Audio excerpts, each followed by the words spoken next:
तो हेलो मेरे प्यारे बच्चों, क्या हाल चाल। उम्मीद है आप लोग अच्छे होंगे। आज के इस वीडियो लेक्चर में हम बात करेंगे जो हमारा केमिस्ट्री चैप्टर वाइज टॉपिक चल रहा था उसका एक और इम्पोर्टेंट टॉपिक, यानी कि चैप्टर नंबर 10 जो हमने स्टार्ट किया था बायोमॉलिक्यूल, उसका एक और इम्पोर्टेंट टॉपिक जो कि क्या है, ग्लूकोज।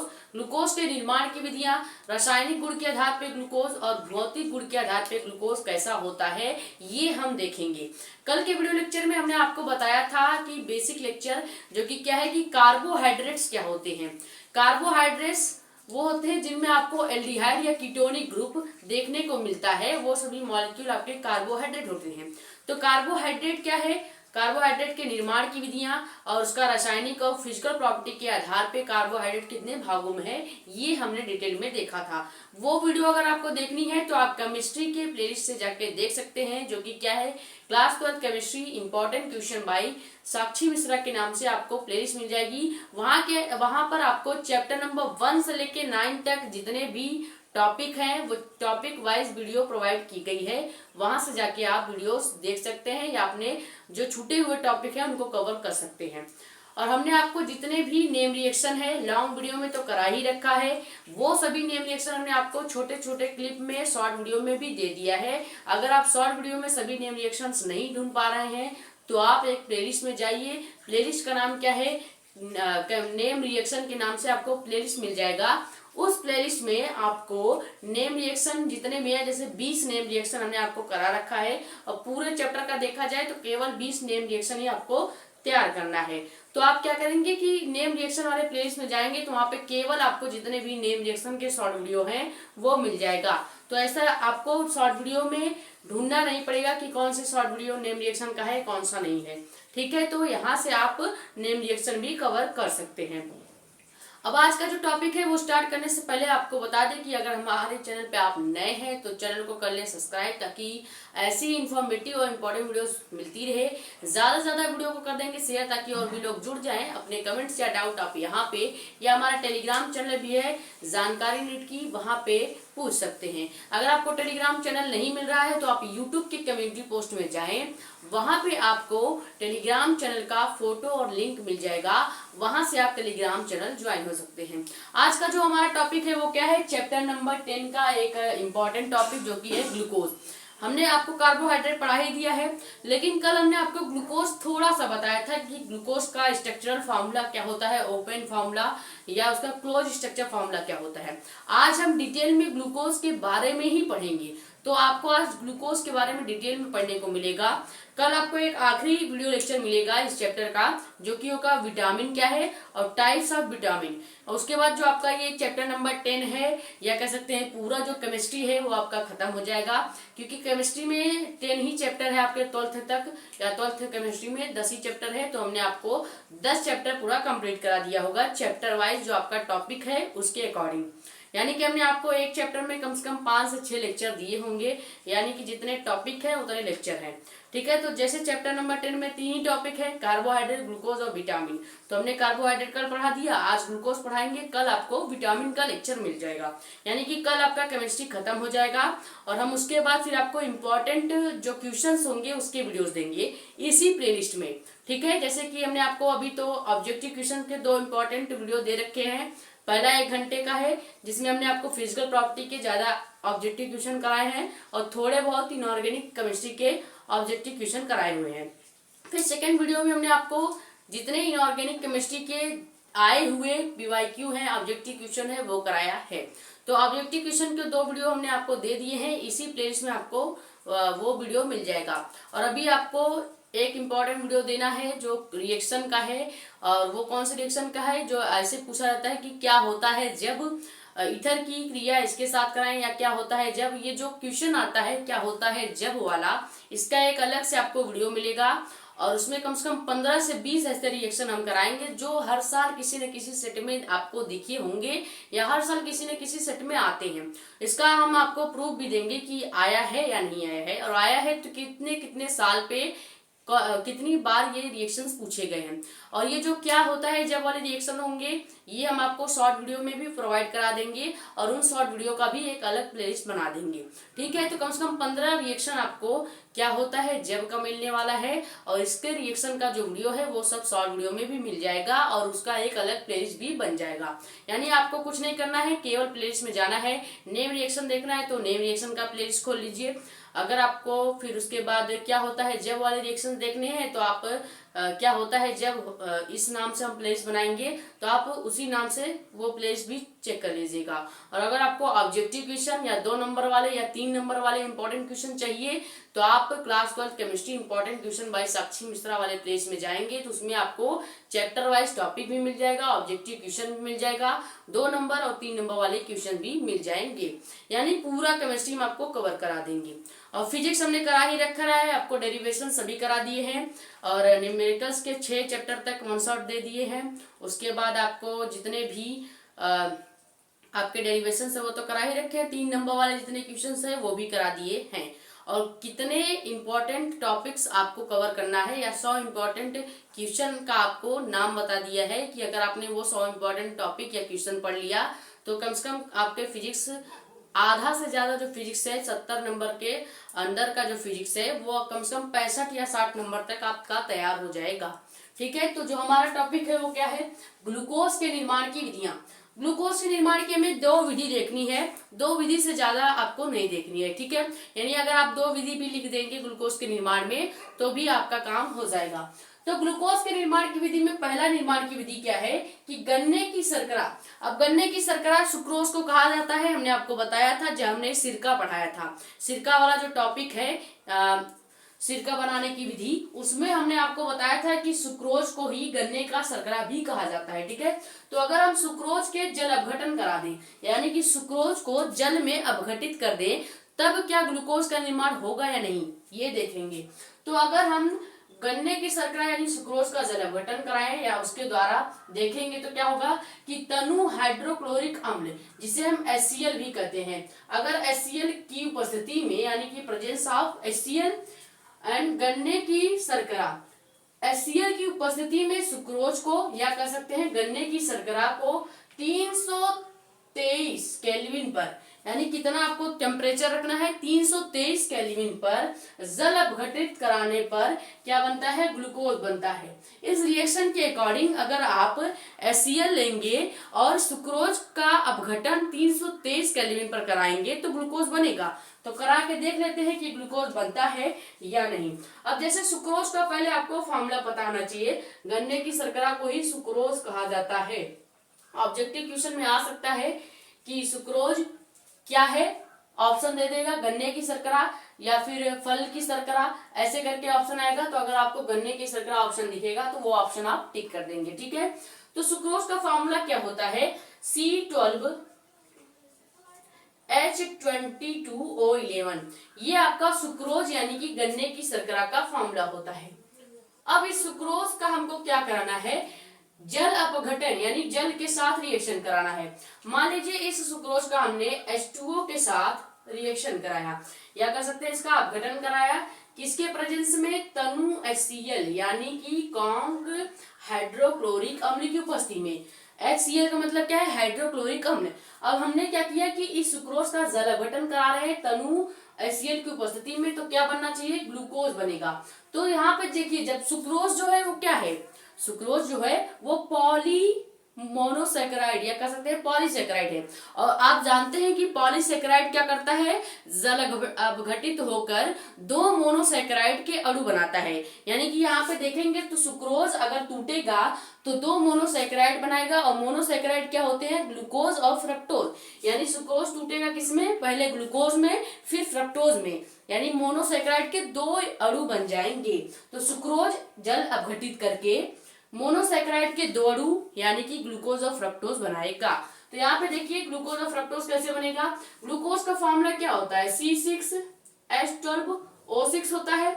तो अभी यहाँ पे हमने केवल 6 कार्बन लिया है और यहाँ पे 12 हाइड्रोजन लिया है और 6 कार्बन लिया है। अब ये ऑक्सीजन भी इधर आ जाएगा तो पूरा 12 ऑक्सीजन हमारे पास हो जाएगा, 22 हाइड्रोजन और 12 कार्बन।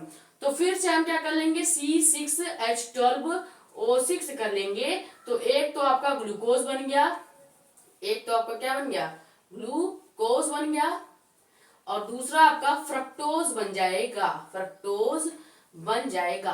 तो यही आपको बनाना था क्या, कि सुक्रोज जो है वो जल अपघटित करके क्या बनाता है, ग्लूकोज और फ्रक्टोज, यानी कि मोनोसैकेराइड के दो अणु। और हमने जब आपको कल पॉलीसैकेराइड पढ़ाया था, कार्बोहाइड्रेट्स के जब प्रकार पढ़ाए थे, तो उसमें आपको रासायनिक गुणों के आधार पे कार्बोहाइड्रेट 3 प्रकार के होते हैं ये बताया था। पहला मोनोसैकेराइड, दूसरा डाइसैकेराइड, तीसरा पॉलीसैकेराइड। और पॉलीसैकेराइड में आपको बताया था कि सुक्रोज पॉलीसैकेराइड का एग्जांपल है। और सुक्रोज जो है अगर वो जल अपघटित करता है, यानी कि पॉलीसैकेराइड जब भी जल अपघटित होता है तो वो मोनोसैकेराइड के दो अणु यानी कि ग्लूकोज और फ्रक्टोज में टूट जाता है। कैसे, देखिए पॉलीसैकेराइड की केमिकल फॉर्मूला क्या है, सुक्रोज का केमिकल फॉर्मूला क्या है, C12H22O11। अब यहाँ पे H2O यानी कि जल का जो O है, अगर हम O11 के पास भेज देंगे तो O12 हो जाएगा। तो हमें 6 यानी कि 12 O चाहिए। तो मान लीजिए 6 O हमने इधर ग्लूकोज का ले लिया, 6 O फ्रक्टोज के लिए, तो टोटल आपके 12 O हो गए। अब 12 यहाँ पे हाइड्रोजन है, 12 यहाँ पे जोड़ेंगे तो 22 हाइड्रोजन हो जाएगा। 6 यहाँ पे कार्बन है, 6 यहाँ पे है, जोड़ेंगे 12 कार्बन हो जाएगा। यानी ये हमारा रिएक्शन स्टेबल भी है और हमें पूरा मॉलिक्यूल जो है वो 2 बराबर भागों में या 2 बराबर मोनोसैकेराइड में तोड़ दिया है। यही हमको बनाना था। तो पहला जो आपके निर्माण की विधि है वो बिल्कुल सही है और ये आपका पहला निर्माण का विधि कंप्लीट हो गया। यानी गन्ने की शर्करा या सुक्रोज के जल अपघटन से क्या होता है, जब आप HCl यानी तनु हाइड्रोक्लोरिक अम्ल की उपस्थिति में जल अपघटन कराते हैं किसी भी सुक्रोज का या किसी भी पॉलीसैकेराइड का, तो उससे 2 मोनोसैकेराइड या ग्लूकोज या फ्रक्टोज बनता है। तो हमको ग्लूकोज बनाना था, हमने ग्लूकोज का निर्माण कर दिया। पहला जो ग्लूकोज का निर्माण सही हो गया। अब दूसरा ग्लूकोज का निर्माण क्या है, कि अगर हम स्टार्च आपको पता होगा कि जो पौधे होते हैं उनमें स्टार्च पाया जाता है, ठीक है। तो हम लोगों में तो ग्लूकोज पाया जाएगा, लेकिन पौधों में स्टार्च ग्लूकोज की जगह पाया जाता है, ठीक है। तो स्टार्च के जल अपघटन से, अब अगर हम स्टार्च का जल अपघटन कराएं, पहला हमने क्या किया, सुक्रोज यानी कि आपके गन्ने की शर्करा का अपघटन कराया था। अब हम स्टार्च का जल अपघटन करा दें तनु सल्फ्यूरिक अम्ल यानी कि H2SO4 के प्रेजेंस में, तो क्या बनेगा, स्टार्च को हमें कितने डिग्री टेम्परेचर पे गर्म करा है, 393 डिग्री केल्विन पे। तो 393 डिग्री केल्विन पे जब आपने स्टार्च को गर्म करेंगे या जल अपघटन करेंगे तो भी ये कर रहे हैं कि ग्लूकोज प्राप्त होगा। तो करके देख लेते हैं। अब स्टार्च का फॉर्मूला क्या होता है, स्टार्च का फॉर्मूला होता है C6H11 या H10O5,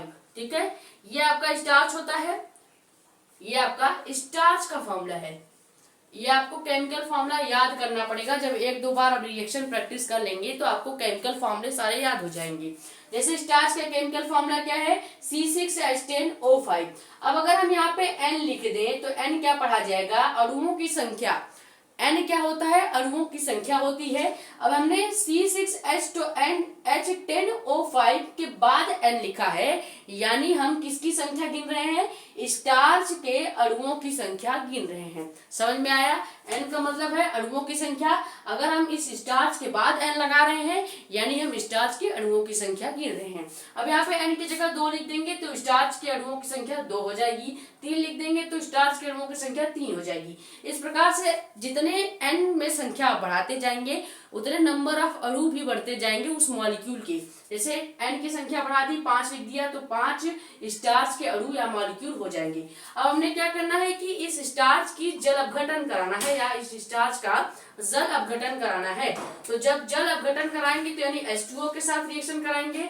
अब अगर स्टार्च की क्रिया H2O के साथ कराएंगे, किसके प्रेजेंस में, H2SO4 यानी कि तनु सल्फ्यूरिक अम्ल के प्रेजेंस में। तो तनु H2SO4 के प्रेजेंस में जब हम ये रिएक्शन कराएंगे, H2SO4 के प्रेजेंस में जब ये रिएक्शन कराएंगे तो ग्लूकोज बनना चाहिए। तो कैसे बनेगा, यहां से हमें क्या चाहिए, C6H12 या O6 चाहिए।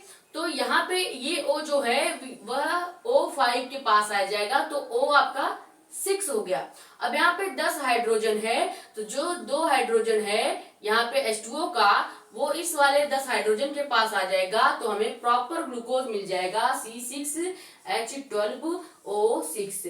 और अगर हम इसके पीछे N लगा देंगे तो ये ग्लूकोज के अणुओं की संख्या हो जाएगी। और हमने क्या बनाना था, ग्लूकोज ही बनाना था। और ये क्या हो गया, ग्लूकोज के अणुओं की संख्या। कैसे हुआ, देखिए यहाँ पे 10 हाइड्रोजन पहले से है। अब जल का 2 हाइड्रोजन हमारे पास है, तो 2 हाइड्रोजन अगर हम 10 हाइड्रोजन में जोड़ देंगे तो 12 हाइड्रोजन हो जाएगा। 5 ऑक्सीजन है जल में, एक वाटर का जो ऑक्सीजन है वो अगर हम इस 5 ऑक्सीजन के पास ले आएंगे तो 6 ऑक्सीजन भी हो जाएगा। तो ग्लूकोज का जो प्रॉपर केमिकल फॉर्मूला है वो यही होता है C6H12O6, यानी आपका ग्लूकोज प्रॉपर बन जाएगा। तो ये पीछे जो हम N लगा रहे हैं ये क्या है, ग्लूकोज के अणुओं की संख्या यानी नंबर ऑफ ग्लूकोज। ठीक है, तो यह कह सकते हैं मॉलिक्यूल के नंबर ऑफ मॉलिक्यूल, या ग्लूकोज के मॉलिक्यूल की संख्या जो होती है, अणुओं की जो संख्या होती है वो N से रिप्रेजेंट की जाती है। तो ये था ग्लूकोज के निर्माण की विधियां। यहां तक स्क्रीनशॉट कर लीजिए, फिर हम देखेंगे कि ग्लूकोज के भौतिक गुण और रासायनिक गुण।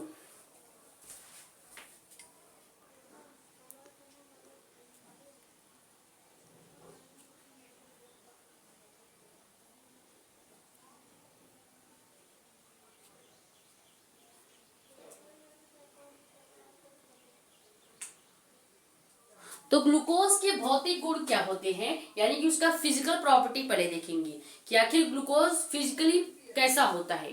तो ग्लूकोज जो होता है, एक प्रकार से आपने चीनी को देखा है, चीनी का रंग आपको कैसे दिखता है, सफेद। बेसिकली जो शुद्ध चीनी होता है उसका रंग सफेद होता है।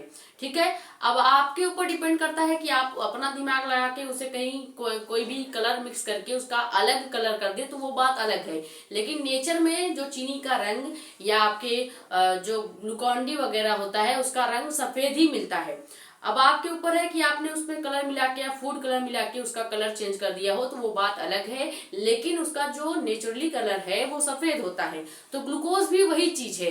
ग्लूकोज क्या है कि यह श्वेत रंग का एक क्रिस्टली ठोस होता है। अब जैसे आपने चीनी अगर देखा होगा तो आपको हमेशा श्वेत यानी कि सफेद रंग का दिखता है, और ये क्रिस्टली ठोस भी होता है। चीनी का छोटे छोटे क्यूब आपको मिलते हैं, छोटे छोटे क्यूब के जैसा आपको मिलता है जिसको आप यूज करते हैं। तो यानी कि क्यूब के जैसा मिल रहा है तो वो क्या होगा, आपका एक तरह से क्रिस्टल ही तो है। ठीक, अब अगर हम ग्लूकोज के टेम्परेचर की बात करें तो ग्लूकोज का गलनांक कितना होता है, 146 यानी कि 146 डिग्री सेल्सियस इसका हमेशा टेम्परेचर होता है ग्लूकोज का।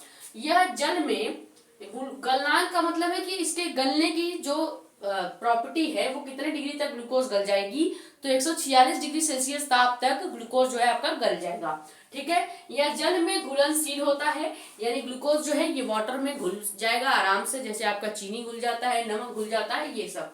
अब यह ग्लूकोज या कह सकते हैं यह अल्कोहल में अल्प विलेय होता है। जल में तो पूरी तरह घुल जाएगा, लेकिन अगर आप एक्सपेरिमेंट करने के चक्कर में पड़ेंगे कि हम अगर जल में घुल रहा है तो देखें अल्कोहल में घुल रहा है या नहीं, तो अल्कोहल में अल्प विलेय होगा, अल्कोहल में पूरी तरह से नहीं घुल पाएगा आपका जो शुगर होता है या ग्लूकोज होता है।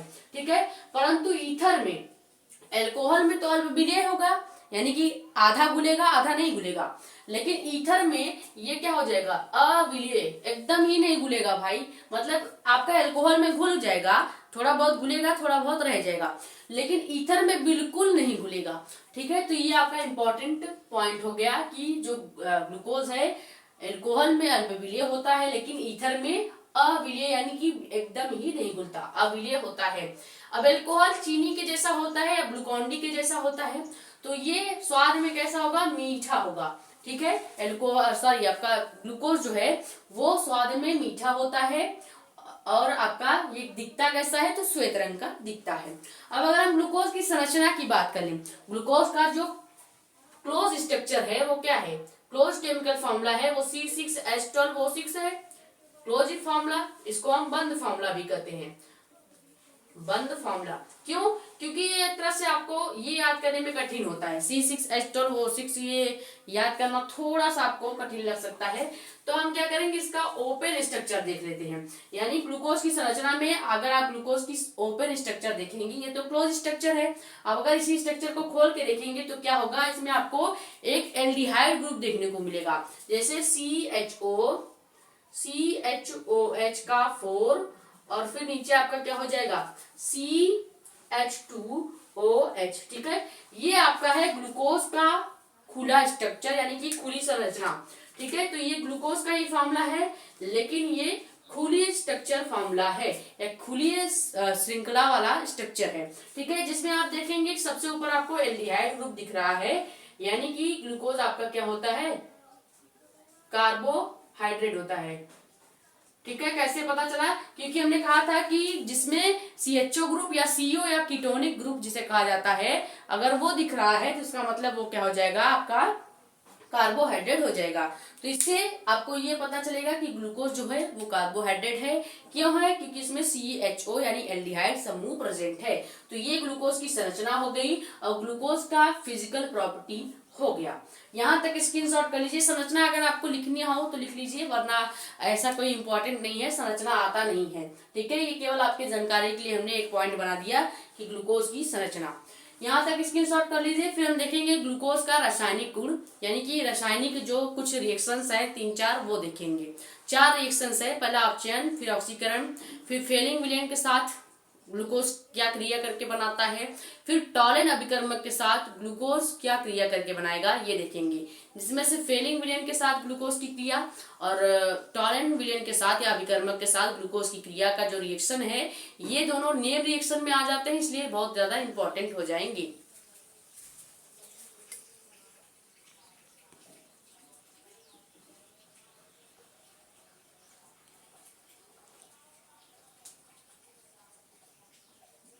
तो ग्लूकोज का रासायनिक गुण क्या है, पहला जो रासायनिक गुण है वो क्या है कि ऑक्सीकरण।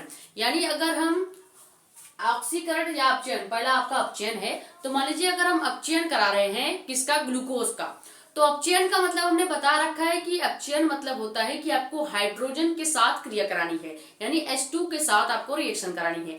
और वहीं अगर ऑक्सीकरण होता यानी कि आपका ऑक्सीडेशन होता, तो हम क्या करते, O2 के साथ रिएक्शन कराते। तो नीचे आपको O2 के साथ यानी ऑक्सीकरण कराना होगा, तो ग्लूकोज का आपको O2 के साथ रिएक्शन कराना पड़ेगा। लेकिन पहले हम पहला देखेंगे जो कि अपचयन है, यानी पहला जो केमिकल प्रॉपर्टी है वो क्या है, अपचयन। यानी अगर हम ग्लूकोज का सोडियम अम्लगम के साथ अपचयन कराएं, अपचयन का मतलब है कि H2 के साथ रिएक्शन। ठीक है, तो अगर हम क्या करें, ग्लूकोज का सोडियम अम्लगम, सोडियम अम्लगम का जो केमिकल फॉर्मूला होता है वो NaHG होता है, जिसमें Na आपका क्या है, सोडियम है, और Hg आपका क्या होता है, अम्लगम का फॉर्मूला होता है। तो हमें ग्लूकोज यानी C6H12O6 का जो स्ट्रक्चर है, खुला स्ट्रक्चर या बंद स्ट्रक्चर, उसका रिएक्शन हमें NaHG के जलीय विलयन यानी H2O के साथ अपघटन कराने पर क्या बनता है, सॉर्बिटॉल बनता है। ये रिएक्शन बहुत इंपॉर्टेंट है, क्योंकि पूछा जा सकता है कि ग्लूकोज के अपचयन से क्या बनता है, तो आप कहेंगे कि सॉर्बिटॉल बनता है, या उसका रिएक्शन अगर आपको लिखने को कहेगा तो आप रिएक्शन बना के या लिख के दे देंगे। तो ग्लूकोज का हमको रिएक्शन कराना है। अब ग्लूकोज का फॉर्मूला क्या होता है, अभी बताया C6H12O6 होता है, लेकिन हमें यहाँ पे खुली स्ट्रक्चर वाले ग्लूकोज का फॉर्मूला लिखना है, तो वही चीज लिख देंगे। तो पहले CHO लिखेंगे, फिर CHOH, और ये पूरे 4 बार। यहाँ पे जो हम नंबर ऑफ n लिखते थे यानी अणुओं की संख्या, तो 4 लिख दी, यानी कि CHOH जो है वो 4 बार है। नीचे आपका क्या हो जाएगा, CH2OH। ठीक है, CH2OH हो जाएगा। ये आपका ग्लूकोज का प्रॉपर खुली स्ट्रक्चर का फॉर्मूला हो गया, यानी कि ग्लूकोज को ही हमने बस खोल के लिख दिया है। चाहे आप ग्लूकोज को C6H12O6 लिखिए, चाहे CHO CHOH4 CH2OH लिखिए, मतलब एक ही है। ठीक है, तो अगर हम इस ग्लूकोज का क्या करा दें, इस NaHG के साथ, पहले तो हमें इसका अपचयन कराना है। अपचयन का मतलब है कि हाइड्रोजन यानी H2 के साथ रिएक्शन, तो ये हमने कराया H2 के साथ रिएक्शन, यानी हम इसका अपचयन करा रहे हैं। अपचयन कराएंगे तो क्या करेंगे, किसके प्रेजेंस में कराना है, सोडियम अम्लगम यानी कि NaHG के प्रेजेंस में, और किसके साथ, जलीय विलयन के साथ यानी H2O के साथ हम इसका क्या कराएंगे, अपचयन कराएंगे। ठीक है, तो जब हम इतना चीजें यहाँ पे लिख देंगे यानी इनके प्रेजेंस में हम करा रहे हैं, तो क्या बनेगा, सॉर्बिटॉल बनेगा। सॉर्बिटॉल कैसे बनेगा ये देखिएगा।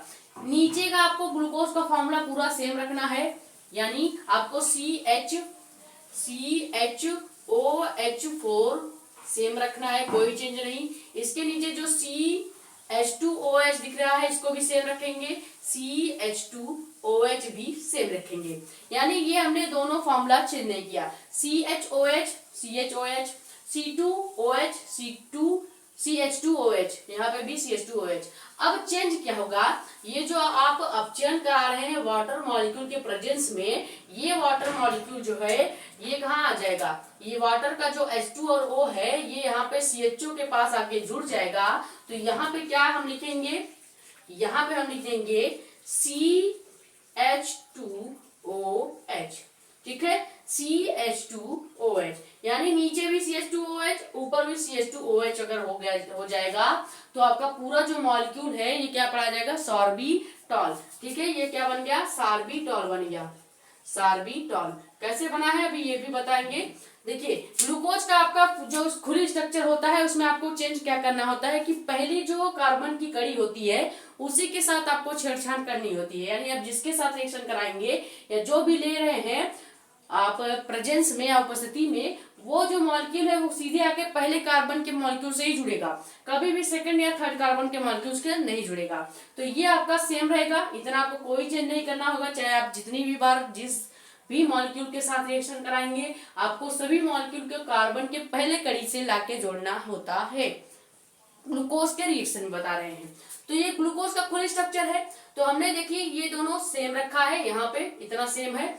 हमने क्या किया, जो H2O है इस H2O का H2 है तो पहले से यहाँ पे एक H था, यहाँ पे मान लीजिए एक H पहले से है। अब एक H2O में से 2 H है तो एक H यहाँ पे जोड़ देंगे तो H2 हो जाएगा। O पहले से है तो ठीक है रहने देंगे, एक H और जोड़ देंगे तो OH हो जाएगा। और ये आपका कंप्लीट रिएक्शन हो जाएगा। जो हमें क्या बनाना था, ग्लूकोज का रिएक्शन NaHG यानी कि सोडियम अम्लगम और जलीय विलयन के साथ अपचयन कराना था। तो जब हम इतना अपचयन कराएंगे तो ग्लूकोज क्या करेगा, अपचयन करने पर सॉर्बिटॉल दे देगा। वो भी किसके अपचयन करने पर, सोडियम Hg और H2O के साथ अपचयन कराने पर सॉर्बिटॉल दे देगा।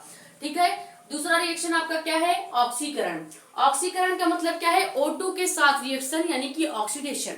तो O2 के साथ आप रिएक्शन कराएंगे, यानी ग्लूकोज आपको सेम यहाँ पे रखना है, जहां पे आपने H2O रखा है वहां पे इस बार आप क्या ले लेंगे, O2 ले लेंगे, क्योंकि हम ऑक्सीकरण करा रहे हैं यानी आपका ऑक्सीडेशन करा रहे हैं। तो ग्लूकोज का फॉर्मूला सेम रखेंगे, CHO फिर CHOH4 फिर नीचे CH2OH, ये आपका प्रॉपर ग्लूकोज हो गया। अब इस ग्लूकोज का हम ऑक्सीडेशन कराएंगे यानी हम O2 के साथ रिएक्शन कराएंगे।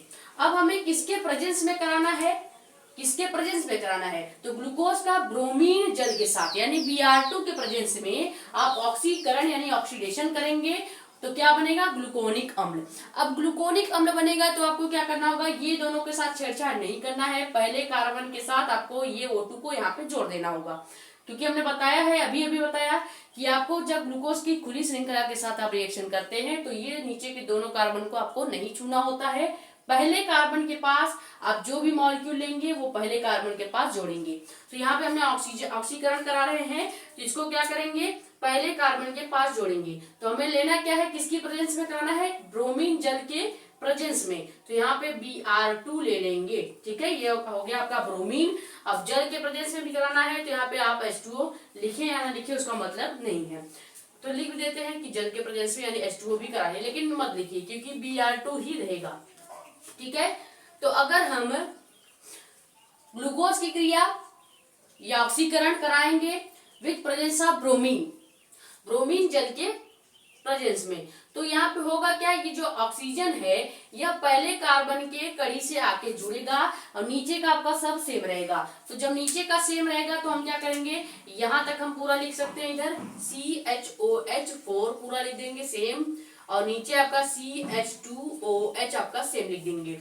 अब क्या होगा, यहाँ पे 2 ऑक्सीजन है, 2 ऑक्सीजन, CHO पहले से ही है, CHO पहले से है। अब ग्लूकोनिक अम्ल का मतलब क्या है कि जो ये एक O है ये इस O के पास आ जाएगा। ठीक है, इस CHO के पास आ जाएगा तो क्या हो जाएगा, यहाँ पे CO OH हो जाएगा। ठीक है, यानी 2 ऑक्सीजन था, सॉरी यहाँ पे 2 ऑक्सीजन नहीं, ऑक्सीकरण का मतलब है केवल एक ऑक्सीजन एक नवजात ऑक्सीजन के साथ रिएक्शन कराना।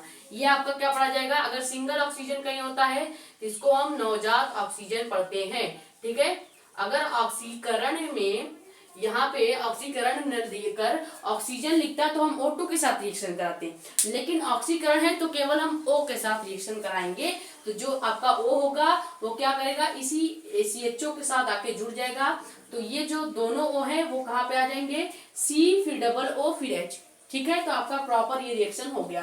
यहाँ पे O2 न होकर O रहेगा क्योंकि हम ऑक्सीकरण करा रहे हैं, ना कि ऑक्सीजन के साथ रिएक्शन करा रहे हैं। ठीक है, तो ये आपका कंप्लीट हो गया क्या कि रासायनिक गुण के आधार पे ग्लूकोज को कैसे बनाया जाता है या ग्लूकोज रिएक्शन करके क्या बनाता है। तो 2 हमने देख लिया, 2 रासायनिक गुण देख लिए। 2 आपके और देखना है, एक फेलिंग विलयन के द्वारा रिएक्शन और दूसरा टॉलिन अभिकर्मक के द्वारा रिएक्शन। देखिए, जब हमने अपचयन कराया तो ग्लूकोज क्या करेगा, सार्बिटॉल बना देगा।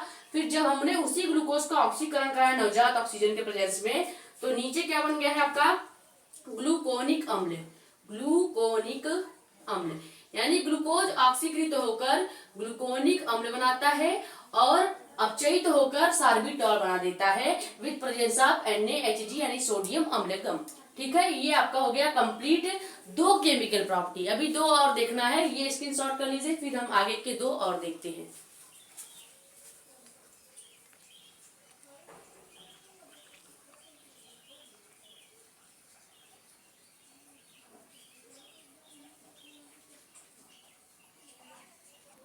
तो तीसरा आपका केमिकल प्रॉपर्टी क्या है कि फेलिंग विलयन के साथ रिएक्शन।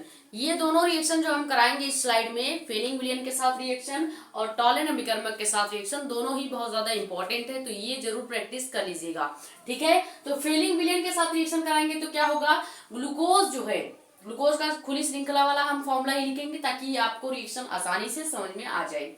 ठीक है, तो ग्लूकोज का अगर हम क्रिया फेलिंग विलयन जो कि क्या होता है 2CuO।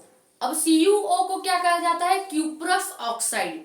क्यूप्रस ऑक्साइड ही आपका फेलिंग विलयन होता है। ठीक है, तो अगर हम ग्लूकोज यानी C6H12O6 की क्रिया 2CuO यानी कि फेलिंग विलयन के साथ करा दें तो क्या बनेगा, आपका लाल अवक्षेप बनेगा, वो भी किसका, लाल अवक्षेप बनेगा तो किसका बनेगा, या लाल दर्पण बनेगा तो किसका बनेगा, तो क्यूप्रस ऑक्साइड का ही लाल दर्पण बनता है या लाल अवक्षेप बनता है। तो बना के देख लेते हैं, हमको क्या करना है, ग्लूकोज की क्रिया करानी है, यानी आपको CHO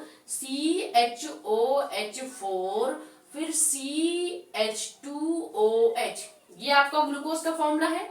अभी इसके पहले 2 रिएक्शन में भी लिखा था, तो ये आपका क्या है, ग्लूकोज।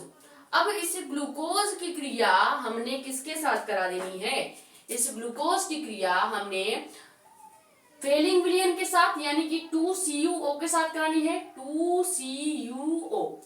इसी को क्यूप्रस ऑक्साइड भी पढ़ते हैं, क्यूप्रस ऑक्साइड या क्यूप्रिक, एक मिनट, क्यूप्रिक ऑक्साइड पढ़ लीजिए, या आप इसी को फेलिंग विलयन भी पढ़ लीजिए, फेलिंग विलयन भी कह लीजिए। ठीक है, विलयन भी कह लीजिए। तो ये आपका क्या हो गया, 2CuO के साथ हमने रिएक्शन करानी है, किसकी, ग्लूकोज की। जैसा हमें कहा जा रहा है वैसे करेंगे। तो अगर हम इसका रिएक्शन करेंगे तो क्या बनेगा, Cu2O का लाल अवक्षेप बनता है, लेकिन डायरेक्ट Cu2O का लाल अवक्षेप नहीं बनेगा। पहले आपका ग्लूकोज से बनेगा क्या, ग्लूकोनिक अम्ल, फिर लास्ट में जो कंपोनेंट बनेगा, लास्ट में जो आपका प्रोडक्ट बनेगा वो आपका होगा Cu2O। ठीक है, या कह सकते हैं Cu2O या लाल अवक्षेप। तो यहाँ से पहले ग्लूकोनिक अम्ल बनाएंगे, कैसे बनाना है, अभी इसके पहले आपके ऑक्सीकरण में देखा कि क्या करना है। ग्लूकोनिक अम्ल बनाने के लिए हम पहले कार्बन के पास ऑक्सीजन को भेज देते हैं और नीचे का हमने सेम ही रखना होता है, तो नीचे का सेम रखेंगे CHOH4। ठीक है, CHOH4, और ये नीचे का पूरा सेम रहेगा CH2OH, इतना सेम है। अब करेंगे क्या, यहाँ पे ये दोनों जो O होगा वो COOH हो जाएगा। ठीक है, ये आपका ग्लूकोनिक अम्ल का फॉर्मूला है। यानी ग्लूकोज का अगर आपको फॉर्मूला याद है तो आप ग्लूकोनिक अम्ल का फॉर्मूला आपको याद करने की जरूरत ही नहीं है। क्यों, क्योंकि पहले कार्बन के पास दो ऑक्सीजन और एक हाइड्रोजन लगा दीजिए। देखिए पहले से ही यहाँ पे एल्डिहाइड है, CHO है। इस ऑक्सीजन को यहाँ पे ले जाएंगे और दोनों ऑक्सीजन को उठा के इस कार्बन और हाइड्रोजन के बीच में कर देंगे। तो ये क्या बन जाएगा आपका ग्लूकोनिक अम्ल, ग्लूकोनिक अम्ल।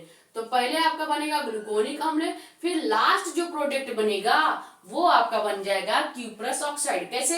देखिए अब यहाँ से O तो चला गया, लेकिन आपके पास 2Cu बचा हुआ है, तो उसी को अगर हम अरेंज करके लिखेंगे तो क्या लिख सकते हैं, Cu लिख सकते हैं, ठीक है, Cu2O लिख सकते हैं। ये आपका अरेंज करके लिखने पर है। और ये Cu2O जो है वो लाल अवक्षय परत के रूप में या लाल अवक्षेप के रूप में एकत्रित हो जाएगा। ठीक है, ये लाल अवक्षेप के रूप में एकत्रित हो जाएगा। ये आपका कंप्लीट रिएक्शन है फेलिंग विलेन के साथ। अगर हम ग्लूकोज की क्रिया कराते हैं तो फेलिंग विलेन होता क्या है, तो 2CuO यानी क्यूप्रस ऑक्साइड को ही फेलिंग विलेन कहा जाता है। तो जब रिएक्शन कराएंगे ऑक्सीजन को एल्डिहाइड के पास भेज देंगे तो यहाँ पे पहले ग्लूकोनिक अम्ल बन जाएगा और फिर 2Cu बच जाएगा और यहाँ पे O2 है। देखिए CuO के पहले 2 लिखा है, इसका मतलब जो CuO है ये पूरा दो मॉलिक्यूल ही 2 बार है, यानी C 2 बार है, U 2 बार है और ऑक्सीजन 2 बार है।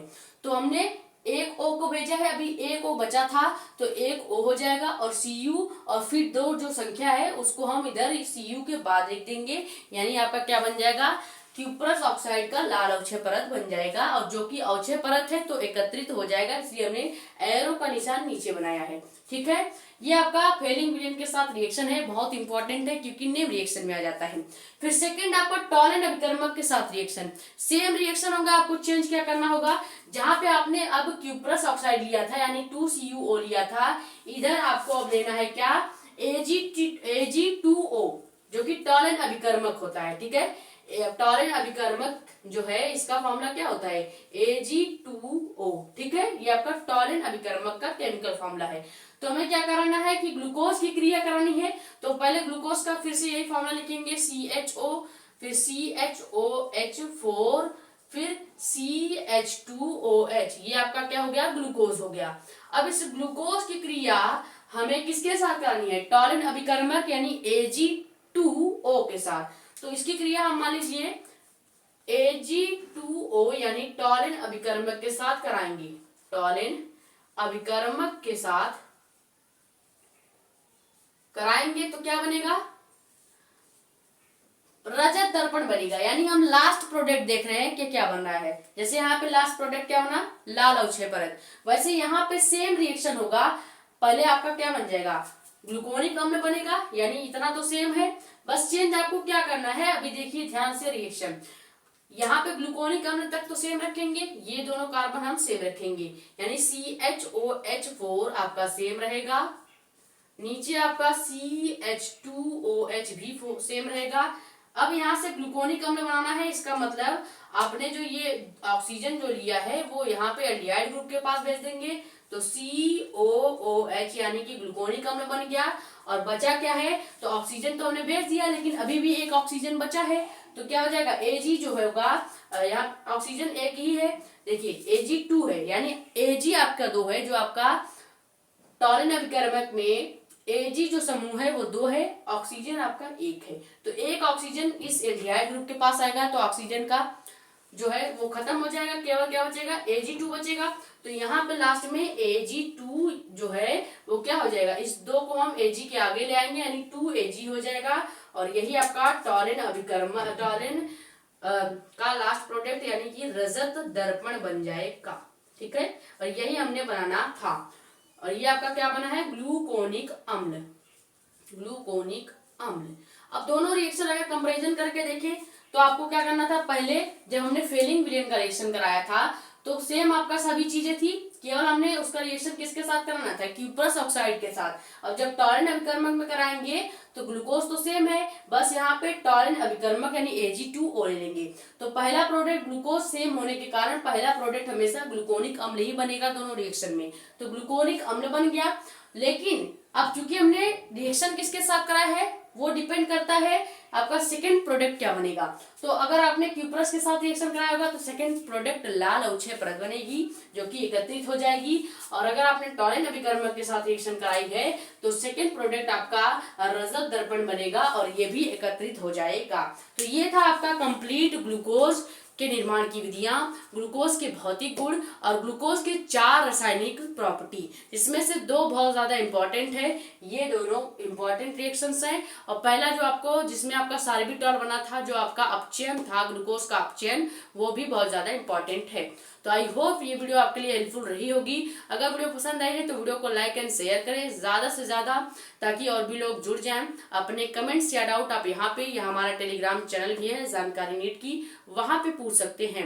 आपको जितनी भी वीडियोस केमिस्ट्री के दिए जा रहे हैं वो सभी केमिस्ट्री की प्लेलिस्ट में आपको मिल जाएगी। और नेम रिएक्शंस का आपका अलग प्लेलिस्ट बनाया गया है नेम रिएक्शन के नाम से। आपको वहां पे 20 नेम रिएक्शन के शॉर्ट वीडियो मिल जाएगी। इसको स्क्रीनशॉट कर लीजिए। मिलते हैं कल के वीडियो में, जो कि आपका क्या होगा, विटामिन क्या होता है, विटामिन के प्रकार, ठीक है। और इसके बाद आपका पूरा केमिस्ट्री जो है वो चैप्टर वाइज जो टॉपिक है, या कह सकते हैं पूरा केमिस्ट्री आपका एक तरह से खत्म हो जाएगा। फिर हम स्टार्ट करेंगे केमिस्ट्री के इंपॉर्टेंट क्वेश्चन की सीरीज, और वो सभी आपको वीडियो इसी प्लेलिस्ट में मिल जाएगी। तो ये स्क्रीनशॉट कर ले। मिलते हैं कल की वीडियो में। Thank you so much.